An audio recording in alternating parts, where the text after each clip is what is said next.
Everyone, welcome back to Nursery classes and this is Nayshri. First of all, good morning to all of you. आशा करती हूँ कि आप सभी लोग एकदम अच्छे होंगे और अपनी पढ़ाई भी अच्छे से कर रहे होंगे। आज यहाँ पर इस वीडियो में हम कवर करने वाले हैं 17 अगस्त का करंट अफेयर्स। तो आइए देखते हैं आज का करंट अफेयर्स। पहला क्वेश्चन है आपसे, अगस्त 2022 में सरकार ने पंजाब और हरियाणा उच्च न्यायालय में अन्य डैश उच्च न्यायालय के न्यायाधीशों की नियुक्ति को अधिसूचित किया है।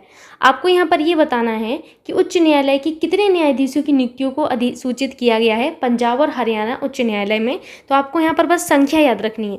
अगर आप चाहें भी तो इन 11 न्यायाधीशों के नाम याद नहीं रख पाएंगे और ना ही ऐसा क्वेश्चन कभी पूछा जाएगा। मूव करते हैं अभी नेक्स्ट क्वेश्चन पर। नेक्स्ट क्वेश्चन आपसे है, अगस्त 2022 में किस केंद्र शासित प्रदेश में ग्राम रक्षा गाड़ी नहीं, यहाँ पर गार्ड है ये, ठीक है, ग्राम रक्षा गार्ड योजना शुरू की है। इंपॉर्टेंट क्वेश्चन है, किस केंद्र शासित प्रदेश में आपका ग्राम रक्षा गार्ड योजना जो है शुरू की गई है, लागू की गई, आपको बताना है।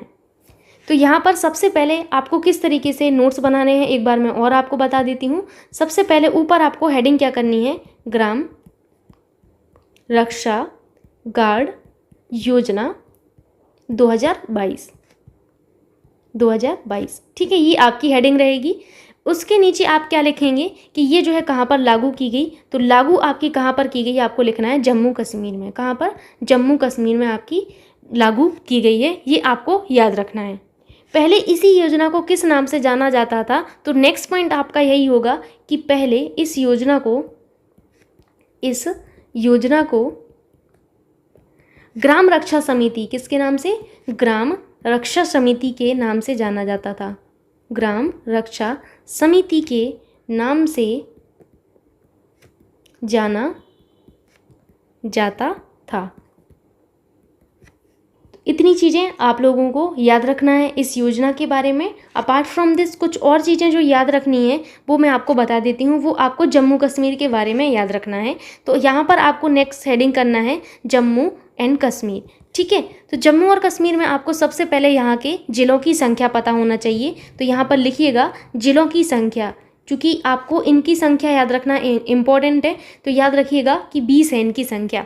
अगर हम बात करें यहाँ की उपराज्यपाल की, वेरी वेरी इंपॉर्टेंट, तो यहाँ के उपराज्यपाल जी जो हैं वो है मनोज सिन्हा जी हैं। कौन है, मनोज सिन्हा, ठीक, मनोज सिन्हा। अगर हम यहाँ पर बात करें राष्ट्रीय उद्यान की, वेरी वेरी इंपॉर्टेंट, तो राष्ट्रीय उद्यान में आपको यहाँ पर देखना है जम्मू कश्मीर में सबसे पहला दाचीगाम राष्ट्रीय उद्यान, वेरी वेरी इंपॉर्टेंट। दाचीगाम ना जाने कितनी बार एग्जाम में पूछा गया है, दाचीगाम राष्ट्रीय उद्यान, ठीक है। तो राष्ट्रीय उद्यान को मैं इस तरीके से लिख देती हूँ। दूसरा आपको याद रखना है सलीम अली राष्ट्रीय उद्यान, ठीक है, सलीम अली राष्ट्रीय उद्यान, ठीक। अब यहाँ पर बनेंगे नहीं तो मैं यहाँ पर इन सभी को यहाँ पर लिखने वाली हूँ, बाकी के आपके जो राष्ट्रीय उद्यान है वो, ठीक है। सलीम अली लिख लिया। उसके बाद आपको लिखना है किश्तवाड़ उच्च ऊंचाई राष्ट्रीय उद्यान। कौन सा, किश्तवाड़ उच्च ऊंचाई राष्ट्रीय उद्यान, ठीक। इतनी चीज़ें आप लोगों को याद रखनी है राष्ट्रीय उद्यान के बारे में। अगर हम बात करें आपके बांध, कौन कौन से बांध आपको यहाँ पर देखने को मिलते हैं जम्मू कश्मीर में, तो आपको बांध भी याद रखने हैं। और बांध को मैं यहाँ पर लिखने वाली, इस बॉक्स में आपको बांध मिलेंगे, तो आपको इसी की नीचे हुई लिखते हुए जाना है, ठीक है। इस तरीके से नहीं लिखना है, मेरे पास स्पेस नहीं था इसलिए मैं ऐसे लिख रही हूँ। तो बांध में आपको याद रखना है बगलीहार बांध। कौन सा, बगलीहार बांध, बगलीहार बांध। अब बांध तो किसी न किसी रिवर पर होगा, तो ये आपका चिनाव नदी पर है। कौन सी नदी पर है, चिनाव नदी पर है। दूसरा आपको याद रखना है दुलहस्ती बांध। कौन सा, दुलहस्ती बांध किस नदी पर है, तो ये भी आपकी चिनाव नदी पर ही है। तो मैं चिनाव लिख देती हूँ, नदी आप लोग लिख लीजिएगा। बस आपको ये दो ही याद रखने हैं, दोनों ही आपके काफ़ी ज़्यादा महत्वपूर्ण है। सबसे पहले हमने ये देखा कि ग्राम रक्षा गार्ड योजना 2022 कहाँ पर लागू की गई, जम्मू कश्मीर में।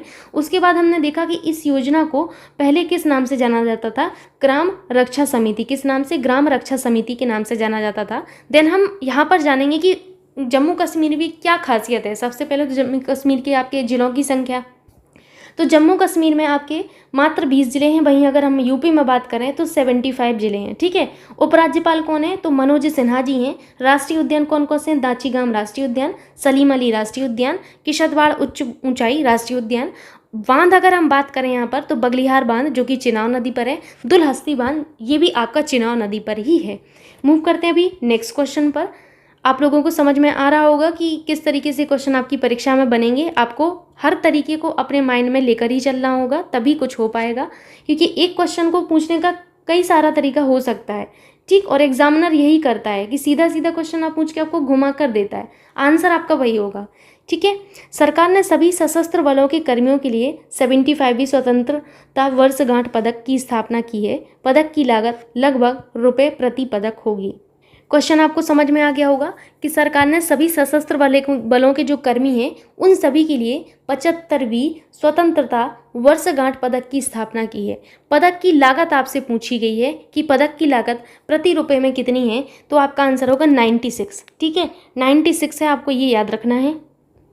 अपार्ट फ्रॉम दिस आपको एक चीज़ और याद रखनी है कि 75वीं स्वतंत्र वर्षगांठ जो आपकी स्वतंत्रता वर्षगांठ थी, इसमें विशेष के तहत आपका जो स्थापित पदक है वो सेना, नौसेना, वायुसेना, सीआरपीएफ और अन्य पुलिस इकाइयों की सभी सेवारत कर्मियों को प्रदान किया जाएगा। तो यहाँ पर बस आपको इतना ही याद रखना है, 75वीं स्वतंत्रता वर्षगांठ विशेष के तहत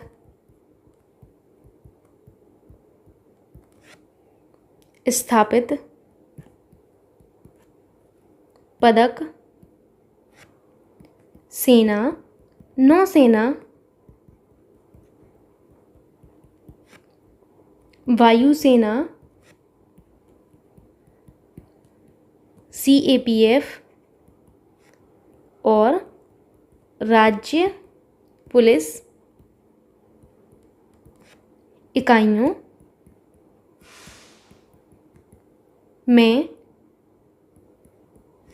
में सभी सेवारत कर्मियों को, किसको? सेवारत कर्मी, सेवानिवृत्त मत कर देना, सेवारत कर्मियों को प्रदान किया जाएगा। ठीक, ये आप लोगों को याद रखना है।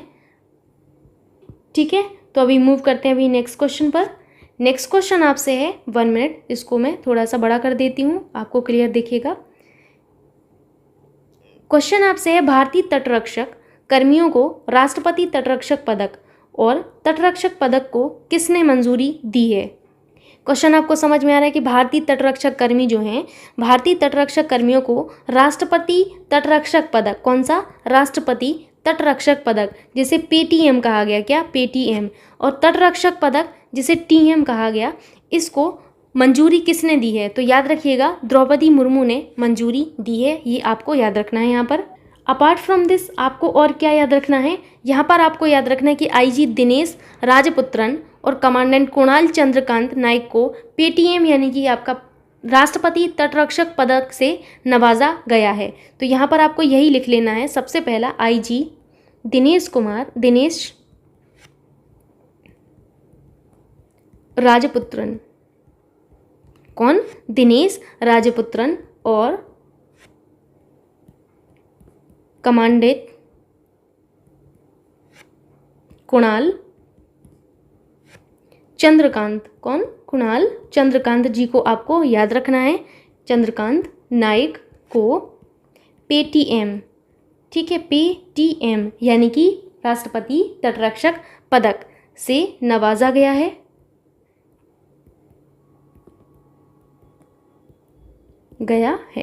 ठीक, सबसे पहला आपको यही याद रखना है, वेरी वेरी इंपॉर्टेंट। अगर आपसे पूछा जाए तो कम से कम आपको पता रहेगा कि किसको नवाजा गया है। ठीक, उसके अलावा आप लोगों को याद रखना है कि डीआईजी श्री प्रशांत कुमार शर्मा, डीआईजी श्री पंकज वर्मा और श्री प्रकाश को तटरक्षक पदक जो हैं ये प्रदान किया गया है। तो यहाँ पर लिख लीजिएगा डीआईजी, 1 मिनट,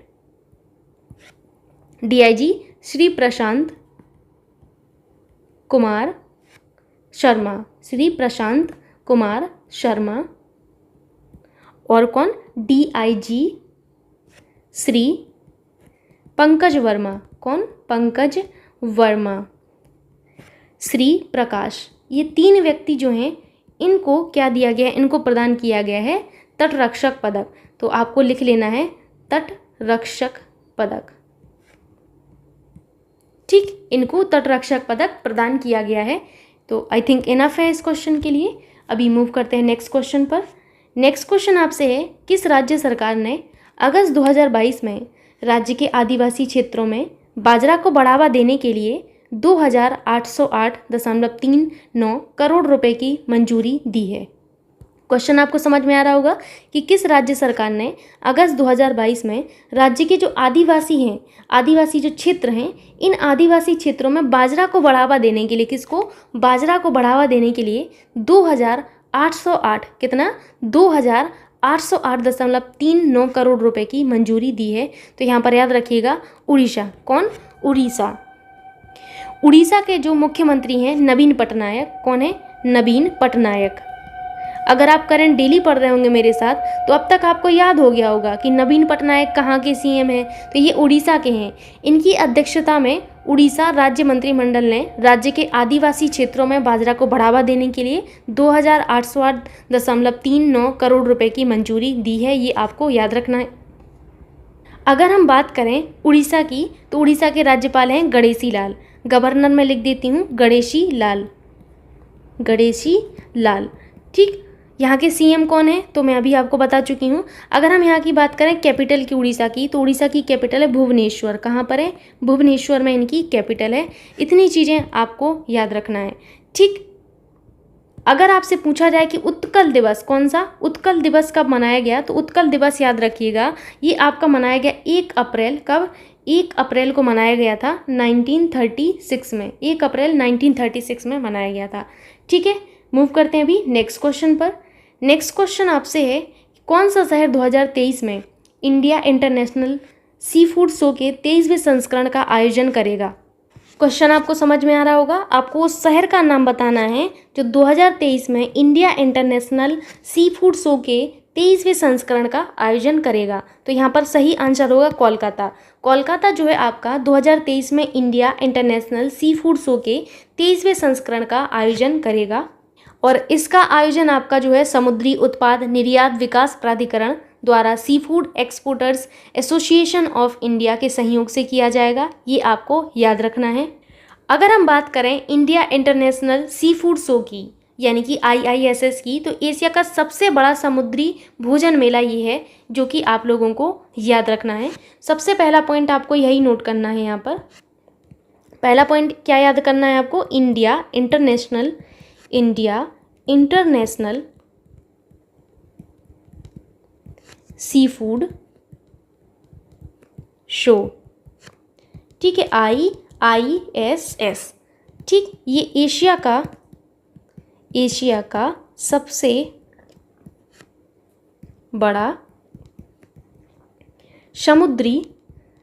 सबसे बड़ा समुद्री भोजन मेला है। ठीक, अब हम बात करें ये जो आपका आयोजन होने वाला है, तो इसका आयोजन जो है आपको नेक्स्ट पॉइंट यही लिखना है कि इसका आयोजन समुद्री उत्पाद निर्यात विकास प्राधिकरण द्वारा सी फूड एक्सपोर्टर्स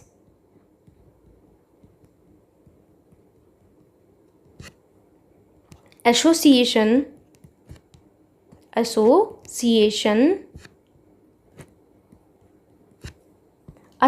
लिखा हुआ है, कंफ्यूज मत होइएगा। Association of India. ठीक है, एसोसिएशन ऑफ इंडिया के सहयोग से किया जाएगा। ठीक है, ये आपको याद रखना है। बस इतना इनफ है इस क्वेश्चन के लिए। अभी मूव करते हैं नेक्स्ट क्वेश्चन पर। समझ आ रहा होगा आप लोगों को। नेक्स्ट क्वेश्चन आपसे है, एशिया का सबसे पुराना, कहाँ का?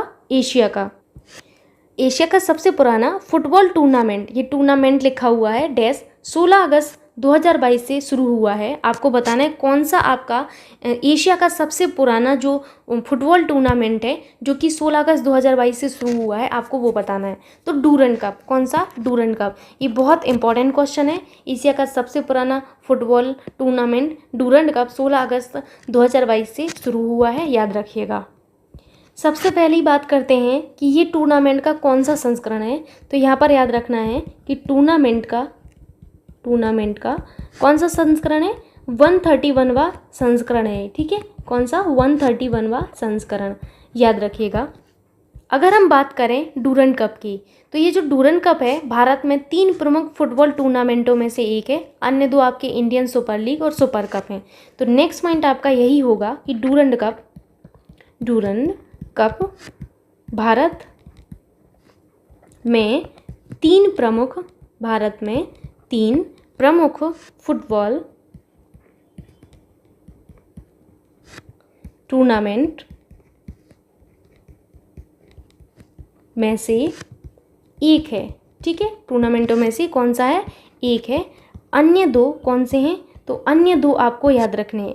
पहला आपका है इंडियन सुपर लीग। कौन सा है? इंडियन सुपर लीग, ठीक। और दूसरा कौन सा है आपका? दूसरा है आपका सुपर कप, ठीक है।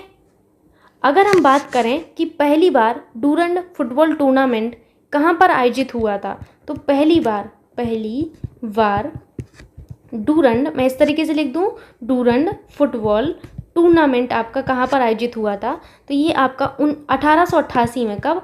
1888 में शिमला में आयोजित हुआ था। कहाँ पर? शिमला में आयोजित किया गया था। शिमला में आयोजित किया गया था, ठीक है, किया गया था। इस बार का जो आपका डूरंड फुटबॉल टूर्नामेंट है ये कहाँ पर खेला जाएगा? तो याद रखिएगा कोलकाता के विवेकानंद युवा भारती क्रीड़ांगन में, ठीक है। विवेकानंद वेरी वेरी इंपॉर्टेंट, ये आपको पता होना चाहिए कि इस बार कहाँ पर खेला जाएगा। युवा भारती क्रीड़ांगन, ठीक है, क्रीड़ांगन, यहाँ पर आपका इस बार आपका खेला जाएगा, ये आपको याद रखना है। और उद्घाटन मैच आपका FC गोवा और मोहम्मडन SC के बीच में आपका खेला जाएगा, ये भी आपको याद रखना है। अब यहाँ पर कुछ चीज़ें हैं जो आप डूरंड फुटबॉल टूर्नामेंट के बारे में जान लीजिए। तो आपको यहाँ पर हेडिंग कर लेनी है अलग से, डूरंड फुटबॉल टूर्नामेंट, ठीक है, फुटबॉल टूर्नामेंट। अगर हम बात करें स्थापना की, तो स्थापना अभी आप लोगों ने देखी कि स्थापना इसकी 1888 में हुई थी। कब? 1888 में। और अगर हम बात करें कि सबसे सफल टीम कौन सी है, तो सबसे सफल टीम आपको याद रखना है, सबसे सफल टीम, वेरी वेरी इंपॉर्टेंट। सबसे सफल टीम है आपकी मोहन बागान। कौन सी है? मोहन बागान, ठीक है, मोहन बागान,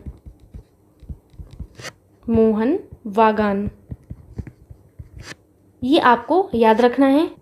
इनको 16 खिताब अब तक मिले हैं, ठीक। तो इतनी चीज़ें याद रखिएगा। मूव करते हैं अभी नेक्स्ट क्वेश्चन पर। नेक्स्ट क्वेश्चन आपसे है कि अगस्त 2022 में श्री अरविंदो की 150वीं जयंती के रूप में मनाया जाता है। आपको ये बताना है कि आपके जो श्री अरविंदो जी हैं इनकी 150वीं जयंती के रूप में आपका कौन सा दिन मनाया गया। सबसे पहला तो ये याद रखिएगा कि ये जो है श्री अरविंदो जी की 150वीं जयंती थी और 15 अगस्त को हम क्या मनाते हैं? श्री अरविंदो जी की जो जयंती है ये मनाते हैं और इस बार इनकी 150वीं जयंती थी, आपको याद रखना है। अब ये थे कौन श्री अरविंदो जी जिनके बारे में हम पढ़ रहे हैं? तो श्री अरविंदो जी आपके एक भारतीय राष्ट्रवादी दार्शनिक भी थे, कवि थे और योग गुरु थे, ठीक है। तो ये तो पता होना चाहिए कि ये कौन कौन थे। तो योग गुरु थे आपके श्री अरविंदो जी और ये आपके भारतीय राष्ट्रवादी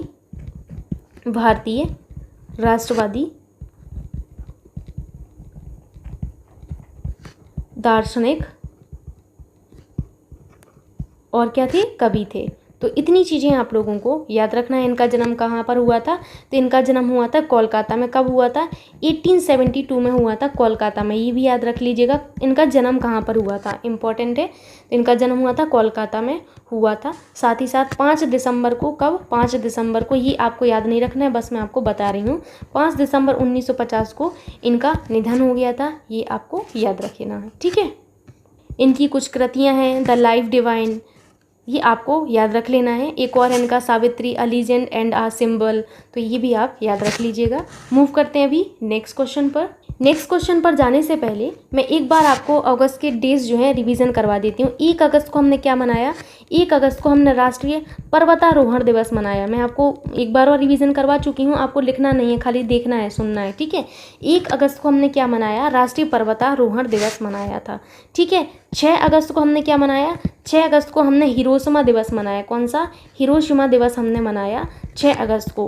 फिर हम उसके बाद आ गए 8 अगस्त पर। तो मैंने 8 अगस्त को अभी अभी आपको बताया हुआ है कि 8 अगस्त को भारत छोड़ो आंदोलन, ये हिस्ट्री में आपको पढ़ाया है, भारत छोड़ो आंदोलन आपका जो है मनाया है। ये आपको आज ही वीडियो मिलेगा इन सब की, तो आप पढ़ लीजिएगा वहाँ से, ठीक। तो 8 अगस्त को आपका क्या मनाया गया? भारत छोड़ो आंदोलन दिवस आपका मनाया गया है। अगर हम बात करें 12 अगस्त की, किसकी? 12 अगस्त की, तो 12 अगस्त को हमने एक तो मनाया विश्व हाथी दिवस। कौन सा? विश्व हाथी दिवस मनाया। और हमने क्या मनाया? इसी दिन हमने मनाया अंतर्राष्ट्रीय युवा दिवस। कौन सा? अंतर्राष्ट्रीय युवा दिवस हमने इसी दिन मनाया था, 12 अगस्त को ही मनाया था। फिर 13 अगस्त को हमने क्या मनाया? 13 अगस्त को हमने मनाया विश्व अंगदान दिवस। कौन सा? विश्व अंगदान दिवस, ठीक है, दिवस। फिर उसके बाद आ गए हम 15 अगस्त पर। 15 अगस्त को हमने श्री अरविंदो जी की जयंती मनाई है, ये आपको याद रखना है। 29 ऑफ, आगे आप जब पढ़ेंगे तो 29 ऑफ अगस्त को आप मनाएंगे क्या? राष्ट्रीय खेल दिवस मनाएंगे। क्या? राष्ट्रीय खेल दिवस, ये आगे पढ़ेंगे, अभी आपको सुनना है खाली। राष्ट्रीय खेल दिवस मनाएंगे। 30 अगस्त को हम क्या मनाएंगे? 30 अगस्त को हम लघु उद्योग दिवस मनाएंगे। कौन सा? लघु उद्योग दिवस हम मनाते हैं, ठीक। फिर 31 अगस्त को स्वतंत्रता दिवस, मलेशिया राष्ट्रीय दिवस है ये आपका, ठीक। तो ये आपको याद रखना है। मूव करते हैं अभी आगे। नेक्स्ट क्वेश्चन आपसे है कि इंडियन फिल्म फेस्टिवल, 1 मिनट, मैं इसको थोड़ा सा अभी बड़ा कर लेती हूँ क्वेश्चन को, अब आपको समझ आएगा। Indian film festival of Melbourne, ठीक है, इसमें आपका आगे मेलबोर्न आप लिख लीजिएगा, Melbourne. Indian film festival of Melbourne के 13वें संस्करण में किस फिल्म को सर्वश्रेष्ठ फिल्म का पुरस्कार मिला है? इंपॉर्टेंट क्वेश्चन है, तो याद रखिएगा। ये जो फिल्म है 83, इसको Indian film festival of Melbourne के 13वें संस्करण में सर्वश्रेष्ठ फिल्म का पुरस्कार मिला है। ये जो आपका है Indian film festival of Melbourne, तो यहाँ पर आपको यही हेडिंग कर लेनी है, कौन सी? Indian film festival of Melbourne, ठीक। ये कौन सा संस्करण है? पहला तो आपका यही होगा, 13वां आपका ये संस्करण था, ये आपको याद रखना है। नेक्स्ट पॉइंट में आपको ये याद रखना है कि ये कब से आपका 12 अगस्त से जो है ये आपके शुरू हुए थे और 30 अगस्त 2022 तक ये आपके चलेंगे। कब तक? 30 अगस्त 2022 तक ये आपके चलेंगे, ये याद रखना है आपको। बेस्ट फिल्म का पुरस्कार किसको मिला है? तो आपको लिख लेना है बेस्ट फिल्म आपकी किसको है। तो बेस्ट फिल्म का आपका जो अवार्ड है वो आपका दिया गया है 83 को, ठीक। और रणवीर सिंह को 83 के लिए बेस्ट एक्टर का पुरस्कार दिया गया है। किसको? इसमें जो आपके अभिनेता थे रणवीर सिंह जी को आपका 83 के लिए बेस्ट एक्टर का पुरस्कार दिया गया है, याद रखिएगा। शेफाली शाह को, ये जो जालसा मूवी है, कौन सी? जालसा मूवी इनकी है शेफाली शाह को बेस्ट एक्ट्रेस का पुरस्कार मिला है। किसका? बेस्ट एक्ट्रेस का। तो ये भी आपको याद रख लेना है कि बेस्ट एक्ट्रेस का पुरस्कार किसको मिला है, ठीक। बेस्ट सीरीज़ का अवार्ड किसे मिला है? तो याद रखना है कि बेस्ट सीरीज़ का अवार्ड किसे मिला है? बेस्ट सीरीज़ अवार्ड आपको मिला है मुंबई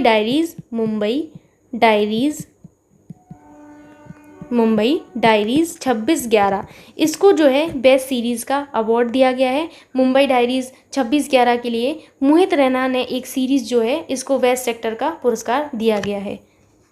तो ये रहा आपका मेलबोर्न, जो आपका ये Indian film festival of Melbourne है, इनके बारे में। मूव करते हैं अभी नेक्स्ट क्वेश्चन पर। ये क्वेश्चन भी आपका Indian film festival of Melbourne से ही है कि Indian film festival of Melbourne awards 2022 में लाइफ टाइम अचीवमेंट पुरस्कार किसे दिया गया है।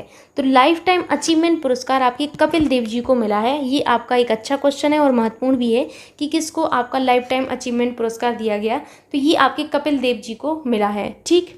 जबकि 83 जो आपकी मूवी थी, इसको बेस्ट फिल्म का पुरस्कार दिया गया है, अभी मैंने आपको बताया। और उसके अलावा रणवीर सिंह जो हैं आपके 83 के लिए बेस्ट एक्टर का पुरस्कार इनको मिला है। और जो आपकी जालसा मूवी थी, इनकी जो सैफाली शाह थी, इनको बेस्ट एक्ट्रेस का अवार्ड मिला है। अपार्ट फ्रॉम दिस आपको एक चीज़ और याद रखनी है, सुजीत सरकार और अपर्णा सेन ने क्रमशः सरदार उधम व द रेपिस्ट के लिए बेस्ट डायरेक्टर का पुरस्कार जीता। तो यहाँ पर मैं लिख देती हूँ, यही आपका एक पॉइंट रह गया था। सुजीत सरकार, कौन? सुजीत सरकार, ठीक। तो सुजीत सरकार व अपर्णा सेन ने क्रमशः सरदार उधम, कौन? सरदार उधम व द रेपिस्ट के लिए बेस्ट डायरेक्टर का पुरस्कार जीता, ठीक है। तो ये भी आपको याद रखना है कि बेस्ट डायरेक्टर का पुरस्कार किसको दिया गया है, सुजीत सरकार और अपर्णा सेन को। सुजीत सरकार को सरदार उधम के लिए और आपकी अपर्णा सिंह जी को अपर्णा सेन जो है, इनको किसके लिए मिला है? अपर्णा सेन जी को मिला है द रेपिस्ट के लिए। और बेस्ट अगर एक्टर पूछा जाए तो रणवीर सिंह, बेस्ट एक्ट्रेस पूछी जाए तो सैफाली शाह, किसकी हैं? जालसा मूवी की हैं ये, ठीक। तो ये रहा आपका आज का करंट अफेयर्स। एंड आशा करती हूँ कि आपको आज का करंट अफेयर्स अच्छा लगा होगा। यदि आपको करंट अफेयर्स अच्छा लगता है तो प्लीज़ आप वीडियो को ज़्यादा से ज़्यादा शेयर कर दिया करिए। बाकी पढ़ाई करिए अपनी एंड रेगुलर रहिए चीज़ों में, तो आपको सारी चीज़ें आसान लगेंगी। Thank you so much.